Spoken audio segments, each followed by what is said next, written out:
시편 113편을 중심으로 해서 우리 다 같이 한번 따라해 보실래요? 내가 여호와를 찬양하나이다. 예, 이 주제를 가지고 함께 말씀 나누겠습니다. 제가 중고등학교 시절에요, 신나게 율동을 하면서 불렀던 찬양의 가사가 오늘 시편에 기록되어 있습니다. 찬양은 이렇게 시작을 해요. 해 뜨는 데부터 해가지고 해 뜨는 데부터 잠깐 멈춰야 돼요. 그러니까 해 지는 데까지 주 이름 이렇게 다 합니다. 그러다가요, 후렴구가 이게 굉장히 중요한 찬양이에요. 랄랄라로 시작하는데 랄랄라 옆 사람과 짝짝꿍하면서 하트를 그려요. 할렐루야 여호와의 모든 음종들아 이렇게 신나게 불렀던 찬양이 있습니다. 혹시 기억나십니까? 예, 이처럼 신나게 하나님을 찬양하는 그 내용이 오늘 본문인데요. 이렇듯 시편 113편은 즐겁게 찬양하십시오, 찬양하라 라고 하는 이 히브리어 단어 할렐이라고 하는 단어가 여러 번 기록되어 있어서 시편 113편을요 할렐 시편이라고 부릅니다. 그런데 시편이 총 150편으로 이루어졌는데 할렐 시편, 하나님을 찬양하십시오 라고 하는 주제를 가진 이 시편은요 총 12편이 기록되어 있습니다. 그 가운데서 대표적인 할렐 시편은 113편부터 118편까지가 이 제1 할렐시 이렇게 표현을 하고 있습니다. 그러면 이 할렐 시편은 주로 언제 불렸는가 하니 이스라엘 백성들이 430년 동안 애굽에서 종살이 할 때 하나님의 은혜로 출애굽의 은혜를 맛보게 되지 않습니까? 그때 출애굽과 관련된 이스라엘의 중요한 절기가 뭐냐면 유월절 절기가 있습니다.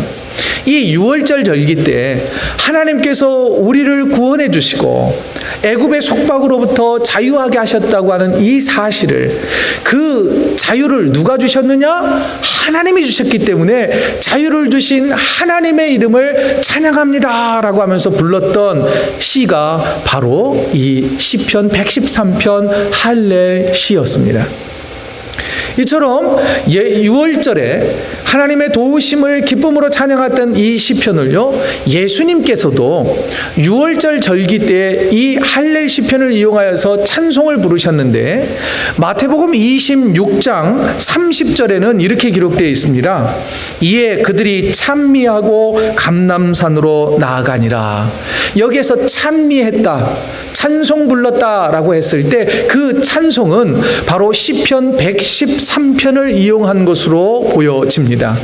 왜냐하면 예수님께서 제자들과 함께 유월절을 맞아서 마지막 최후의 만찬을 끝내신 이후에 이제 유월절이 되어서 예수님께서 이제 저 골고다 언덕에 올라 십자가의 고난을 지기 위하여 올리브산 감람산으로 나아가시기 전 하나님께서 나와 함께 하실 것입니다. 이스라엘 백성들을 지키셨던 하나님이, 구원해 주셨던 그 하나님이 내 삶도 지켜주실 것이고 또한 이 고난도 능히 이기게 하실 줄 믿습니다 라고 하는 그 믿음을 가지고 불렀던 시편이 오늘 우리가 묵상하고 있는 시편 113편 곧 할렐 시편이었던 것입니다. 이로 미루어 보아서 이 시편 113편은 하나님의 구원을 노래하는, 또한 하나님께서 우리를 지키시고 돌보실 것이다라고 하는 믿음의 고백이었고 감사의 고백이어서 시편 113편은 감사의 시라고도 불립니다. 자, 그러면서 이 감사의 시를 기록하는 이 시의 저자가 맨 먼저 뭐라고 그러느냐면 1절을 보시죠. 1절 할렐루야 여호와의 종들아 찬양하라, 여호와의 이름을 찬양하라 라고 하는 이 문장으로 시작을 합니다. 시인은 의도적으로 시의 처음과 끝의 단어를 할렐루야라고 하는 단어를 쓰고 있습니다. 자, 그런데 특별히 오늘은 할렐루야라고 하는 이 단어에 대해서 한번 공부해 보기로 합니다. 할렐루야 모르는 사람은 없어요. 모두 다 또 이 부흥 강사이신 목사님들은요, 막 하다가 말문이 막히면 할렐루야를 외치는 경우가 있어요. 그리고 우리는 또 이 조건 반사, 무조건 반사로 할렐루야 그러면 아멘 하고 이렇게 우리가 응답하는 경우가 많이 있지요. 그런데 이 할렐루야를요, 그 의미를 정확히 알고 또 하나 발음을 잘해야 할 필요성이 있답니다. 자, 할렐루야라고 하는 단어는 두 단어의 합성어예요. 할렐루라고 하는 단어가 있습니다. 할렐루 이 단어는 당신들은 찬양하십시오 라고 하는 뜻이고, 야라고 하는 단어는 누구 우리가 막 부를 때 야, 그 야가 아니라 야훼, 여호와, 하나님의 이름의 약자가 야였습니다. 그러면 할렐루야, 당신들은 하나님을 찬양하십시오라고 하는 명령형의 문장인 것입니다. 그리고 히브리어는요, 액센트가 대부분 꽁지에 있어요. 뒷부분에가 액센트가 있단 말입니다. 그러면 이 네자의 액센트가 어디에 있느냐면 루에 있습니다. 그러면 이 발음을 할 때 우리가 뭐라고 해야 되냐면 할렐루야 이렇게 해야 되는 거예요. 한번 따라해 보실래요? 할렐루야. 예, 많은 분들은 이렇게 합니다. 이 음절을 참 이렇게 두 등분 해가지고 넉 자니까 두 자씩 잘라서 할렐루야 이렇게 하는 경우가 있어요. 그러면 히브리 사람들은 루야라고 하는 할렐이 찬양하라 이거잖아요. 루야라고 하는 이방신을 노래하고 찬양하라 라고 들린답니다. 이 구약 성서학자들과 이 히브리 사람들 그렇게 들린대요. 그러면 될까요? 안 될까요? 할렐루야, 하나님을 찬양하라 해야 되는데 이방신을 찬양합시다 라고 사용해서는 안 되겠죠. 한 번 더 따라해 볼까요? 할렐루야. 조금 어색하긴 하죠, 그죠? 그러나 할렐루야 이게 맞다는 겁니다. 가르쳐 주셨던 구약학 선생님이 가르쳐 주셨으니까 사실이겠지요? 할렐루야라고 우리는 발음해야 할 것입니다. 이어서 시인은요, 그러면 누가 할렐루야 하면서 하나님의 이름을 노래해야 하는지를 이야기를 합니다. 1절이에요. 1절 똑같은 1절이지만 강조점이 다릅니다. 여호와의 종들아 찬양하라. 여기에서 종이라고 하는 이 단어를 우리가 어떻게 이해를 하고 계십니까? 많은 분들은 목회자들을 주의 종이라고 부르기도 하죠. 맞습니다. 주의 종이지요. 그러나 여기에서 말하는 종이라고 했을 때 구약의 개념으로 볼 때에는 성전에서 또는 성막에서 전업으로 모든 일, 다른 일 하지 않고 제사하는 일, 예배드리는 일을 담당했던 레위 지파 사람들이나 제사장을 의미할 때 종이라고 하는 단어를 씁니다. 그러나 오늘 이 시편에서는 종이라고 하는 개념은 하나님을 나의 창조주로 고백하는 모든 사람들이 종이라고 하는 거예요.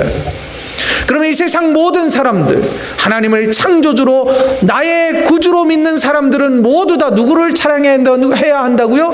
하나님의 이름을 높이며 노래해야 합니다라고 시인은 우리에게 강조해 주고 있습니다. 이어서 2절을 보시죠. 이제 시인은 시간의 개념을 사용해서, 시간 개념을 사용해서 언제 어떻게 찬양해야 하는지를 강조하는데요. 2절이에요. 다 같이 한번 읽어볼까요? 시작. 이제부터 영원까지 여호와의 이름을 찬송할지로다. 이제부터 여호와의 이름을 찬양하래요. 영어 성경은 now라고 하는 단어를 쓰고 있습니다. 지금 바로 하나님을 찬양할 때라는 거예요. 나중이 아니에요. 바로 그곳에서 우리가 서 있는 그 자리에서 하나님을 찬양해야 합니다라고 우리에게 말해줍니다. 또 영원까지라고 하는 이 단어를요, 영어 성경 NIV 성경은 forevermore라는 단어로 번역을 했습니다. 이 말은 뭐예요? 끝이 없다는 거 아닙니까? 끝이 없다는 거예요. 끝이 없다는 것은 뭐냐면요, 항상이라는 단어로 설명해 볼 수 있습니다. 그럼 이 말은 뭡니까? 시작과 끝 없이 항상 하나님을 찬양해야 되는 거예요. 그러면 이 항상이라고 하는 단어를 생각해 볼 때에 항상 내가 기쁠 때나 슬플 때나 성공의 자리에 있든 실패의 자리에 있든 절망을 했든 다시 희망을 품었든 내가 아프든 건강하든 무엇이 있든지 없든지 항상 하나님을 찬양해야 하는 것이 그리스도인으로서 마땅한 삶의 자세입니다 라고 우리에게 교훈해주고 있습니다. 그래서 이 시편 저자들은요, 시편이 총 150편으로 이루어졌는데 마지막 시편 150편 6절을요 어떻게 마무리를 하느냐면, 우리 다 같이 한번 읽어볼까요? 시작.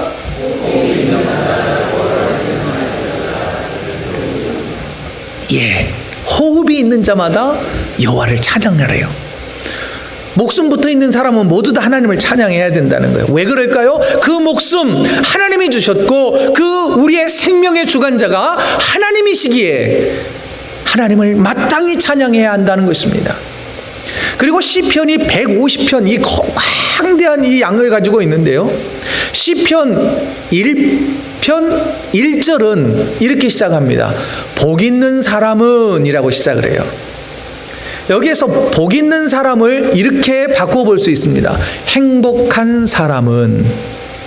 또 이거를 복 있는 삶을 살길 원하는 사람은, 또 행복해지기를 원하는 사람은 마무리를 뭘로 지어요? 할렐루야, 하나님을 찬양하십시오. 복받기 원하는 자 그의 이름 우리의 창조주 하나님을 찬양하십시오. 행복하기를 원하는 사람 모두는 그 누구든지 하나님을 부르는 자가 진정한 행복을 누릴 수 있습니다. 저는 그렇게 읽혀집니다. 시편 처음과 끝이 그렇게 읽혀진단 말이에요. 여러분, 행복하기를 원하십니까?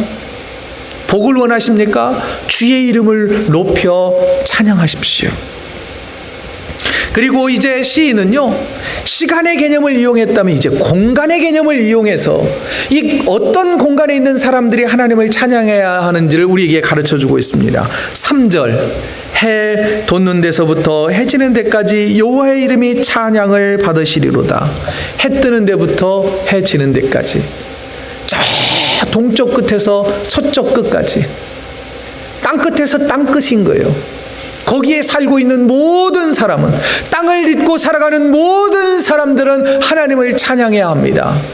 또 이 표현은요, 동쪽 끝에서 서쪽 끝이라는 표현은 당시 이스라엘 사람들만 찬양하는 것이 아니라 이방 민족들도 하나님을 마땅히 찬양해야 합니다 라고 하는 그런 교훈의 메시지를 우리에게 주고 있다는 것입니다. 자, 그러면 시간의 개념과 공간의 개념, 또 모든 사람들에게 하나님의 이름을 찬양하라고 그러는데 왜 하나님의 이름을 찬양해야 할까요? 시인은 4절부터 9절까지 그 이유를 우리에게 설명을 해줍니다. 첫 번째 이유는 4절인데요. 4절 우리 다 같이 한번 읽겠습니다. 시작. 여호와는 모든 나라보다 높으시며 그의 영광은 하늘보다 높으시도다. 저는 이 4절을요, 하나님이 우리의 창조주이시기 때문에 그 어떤 신보다 더 능력이 있으시고 더 존귀하시고 영광과 권능과 능력을 가지신 분이시기에, 나를 창조하신 아버지이시기에 마땅히 찬양해야 합니다. 저는 그 말씀으로 익혀집니다. 두 번째는 뭐냐면요, 본문 6절입니다. 6절 다 같이 읽어보죠. 시작. 스스로 낮추사 천지를 살피시고. 하나님은 인간을 초월해 계신 분이에요. 하늘 보좌에 계셔야 합니다. 그러나 그 하늘 보좌를 버리시고 낮고 천한 우리들이 있는 죄악으로 가득한 이 인간 세상으로 예수 그리스도께서 찾아오셨다는 거예요. 그래서 그냥 찾아오셔서 그냥 백성들을 막 통치하는 게 아니라 그들의 아픔을 위로하시고 그들의 병든 육체를 치료하시고 가난한 자, 병든 자, 짓눌린 자들에게 해방과 평화를 선포하셨던 그 하나님을 찬양하라는 것입니다. 예수님께서는 인간의 모습으로 마국간에 태어나시지 않았습니까? 그리고 우리들처럼 평범한 삶을 사시다가 공생의 3년을 거치시면서 하나님의 사랑이 무엇인지를 잘 보여주지 않았습니까? 그러나 이 시편이 기록될 그 당시의 특별히 시편은 바벨론 포로기의 70년의 그 포로기를 끝내고 돌아온 사람들이 이 시편을 편집했다라고 성서학자들은 말합니다. 그때 당시의 사람들은 하나님을 섬기지 아니하고 우상과 하나님을 함께 섬겼습니다. 그들이 함께 섬겼던 우상들은 어디에 관심이 있느냐면, 세상의 관심은 어디에 있느냐면 높은 자, 왕, 힘 있는 자, 부자들에게 관심이 있었다는 겁니다. 그러나 하늘 보좌를 버리시고 스스로 낮아지셔서 우리 곁에 오신 예수님께서는 누구들과 어떤 사람들에게 관심이 있으셨느냐면 과부와 고아와 세리와 병든 자들과 가난한 자들의 친구가 되어주셨고, 그들과 함께 마시며 함께 잠자고 그들과 함께 웃고 울고 생을 마감하셨다는 거 아닙니까? 여러분, 이런 하나님, 그런 우리에게 구원을 주신 예수님을 찬양해야 마땅한 거 아니겠습니까? 여러분, 우리를 또한 십자가의 은혜로 구원해 주신 그 구원의 은혜도요, 얼마나 큰 은혜인지 모릅니다. 여러분, 우리 세상에는요, 고등 종교가 있습니다. 기독교를 포함한 몇몇의 고등 종교가 있어요. 고등 종교에는 모두 다 구원관이 있습니다. 구원론, 어떻게 인간이 구원을 받을 수 있는지 몇 가지를 좀 소개해 보려고 합니다. 여러분, 힌두교와 불교는 같은 구원론을 가지고 있습니다. 이 힌두교와 불교의 신과는요, 초월적인 존재가 아니에요. 불교의 신은요, 우리와 함께 있는 존재거든요. 우리를 구원해 줄 수 있는 능력이 별로 없는 존재가 그들이 믿는 신입니다. 그리고 어디에서나 신을 만날 수 있어요. 무엇이나 신이 될 수 있는 겁니다. 여러분, 어디에서나 만날 수 있고 우리와 똑같은 신이 우리를 구원해낼 수 있을까요? 그렇기 때문에 신이 우리를 구원할 능력이 없기 때문에 항상 우리 곁에만 있는 그런 인간과 같은 존재이기 때문에 별 수 없이 힌두교와 불교를 믿는 사람들은 스스로 구원을 이루어야 하는 것입니다. 그들이 믿는 신관을 뭐라 그러냐면 범신론이라고 합니다. 정반대의 신관을 가진 이슬람이 있습니다. 이슬람 신도들이 믿는 신은 누구입니까? 알라가 있죠. 알라신. 알라신은요, 초월한 능력을 가지고 있습니다. 힘과 능력과 권세가 있어요. 천상에 머무는 알라가 있습니다. 그러나 그 알라는 연약한 인간의 세계에 내려오지 않습니다. 왜요? 인간의 세상은 더럽고 타락하고 추악하기 때문에 거룩한 신 알라가 절대 그 하늘 보좌를 버리고 이 땅 가운데 내려오지 않는다는 거예요.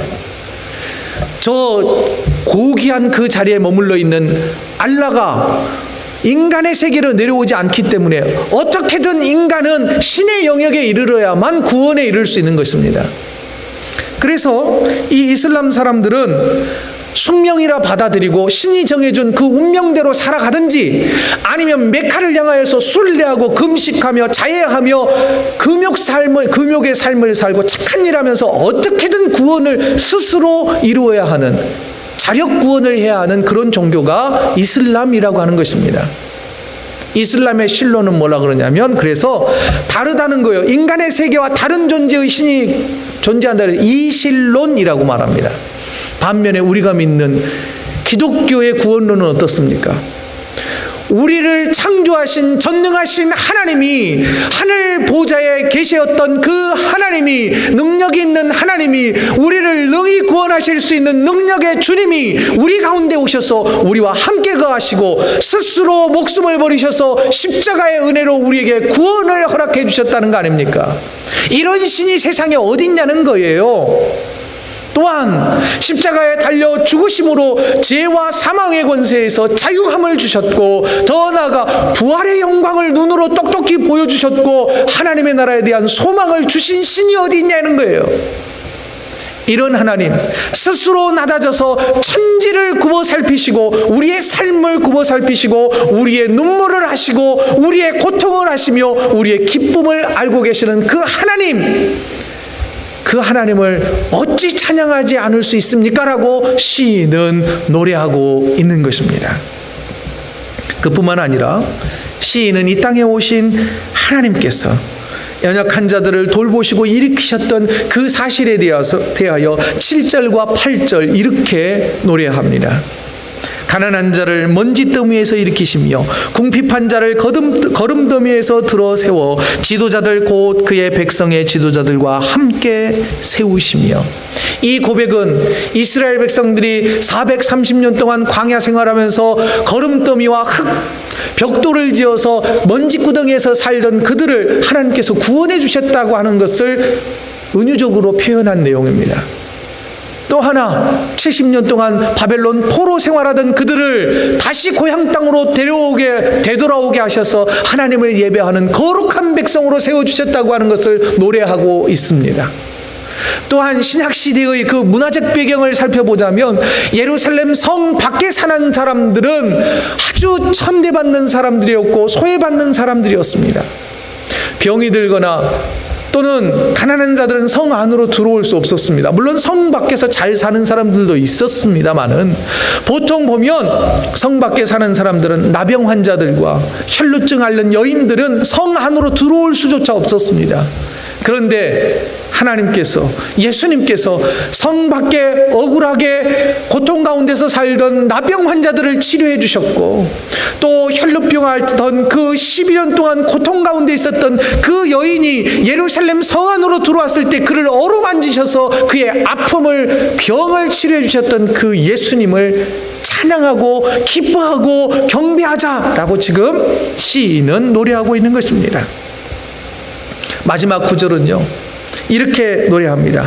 또 임신하지 못하던 여자를 집에 살게 하사 자녀들을 즐겁게 하는 어머니가 되게 하시는도다. 할렐루야.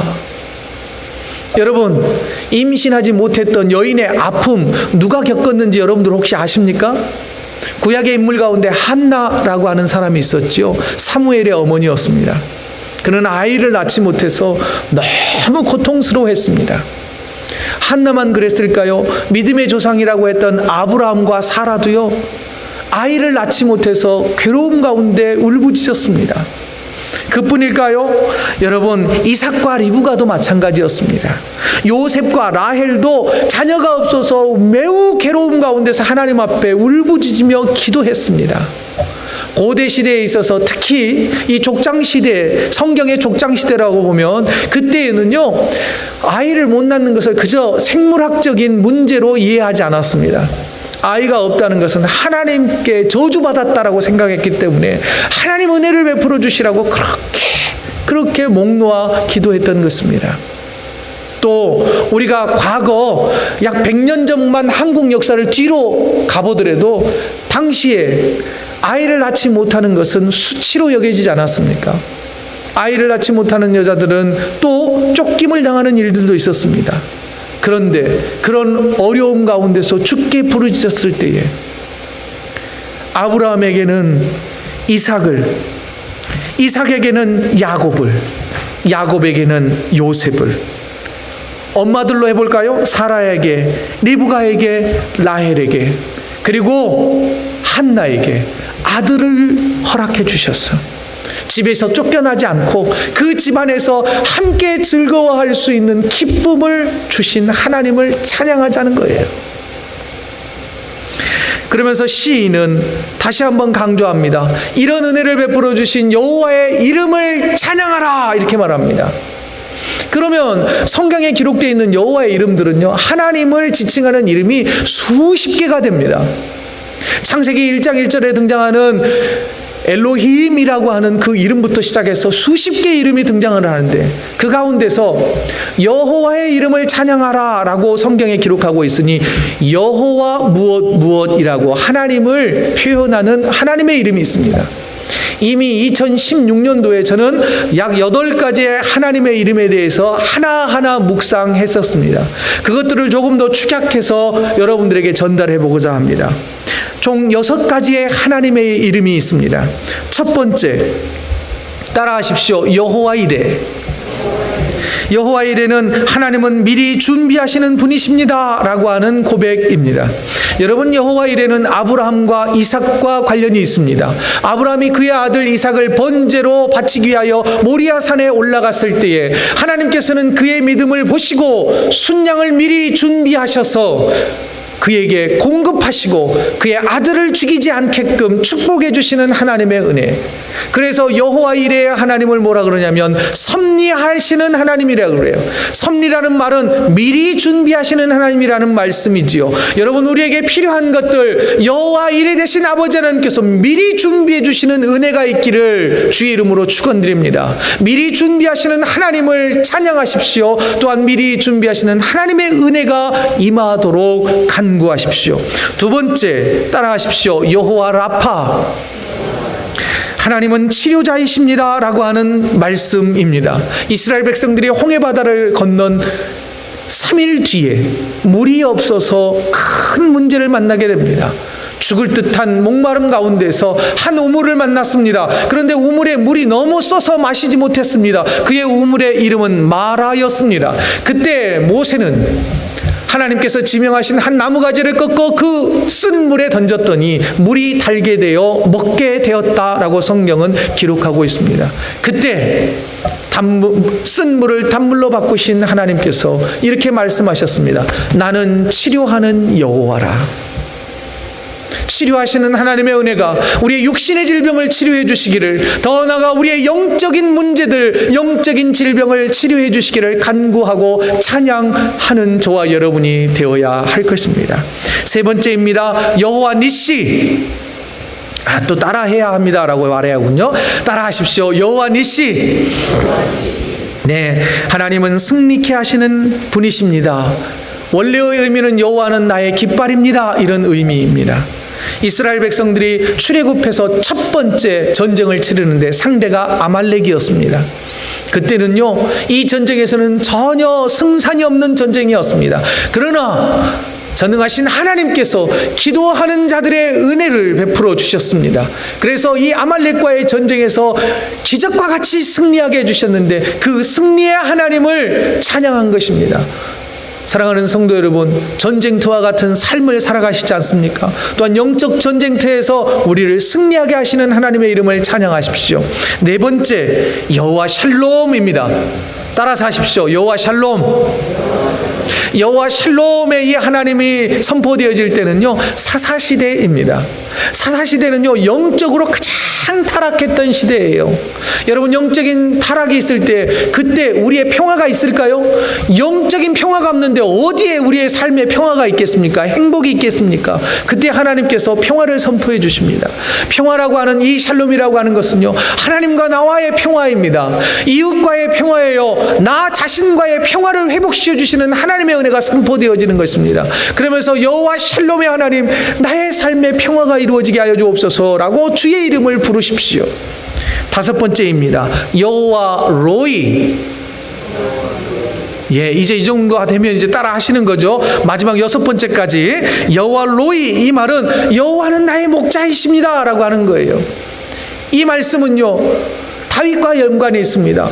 푸른 풀밭 쉴 만한 물가로 나를 인도하시는도다. 여호와는 나의 목자시니, 여호와는 나의 목자시니. 하나님, 내가 너무 지쳐 있습니다. 하나님, 나를 좀 쉴 만한 물가로 인도해 주십시오라고 찬양하고 기도하며 간구할 때에 하나님께서 우리에게 영적인 쉼을 허락해 주실 줄로 믿습니다.